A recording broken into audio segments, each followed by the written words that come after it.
xong rồi, cắm điện đến test nhé.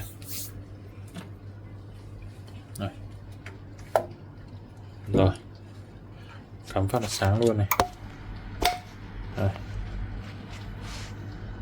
Trước mắt là anh em nghe thấy là không có một tiếng gì nhá.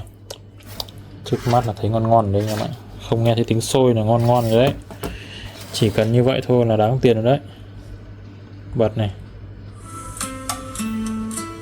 Rồi, kêu rồi, nháy rồi.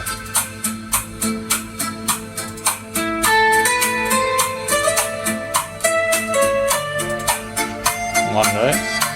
Áp vào cho anh em xem thử xem nào kết quả nó sẽ như thế nào nhé. Kết thúc video này, video sau thì mình sẽ test con này riêng. Đấy, thì nó zin mà anh em. Những con 203 ấy, lắp nó cực kỳ zin luôn. Thậm chí là cái này thì anh em chỉ cần để phát là nó khớp luôn rồi. Là mình vẫn bắt ốc. Đây, mình bắt ốc cũ của nó khớp nhé. Anh em nhớ like và đăng ký kênh ủng hộ mình ra những video tiếp theo nhé. Ngon luôn rồi. Hết ù xì luôn. Bỏ luôn mặt này.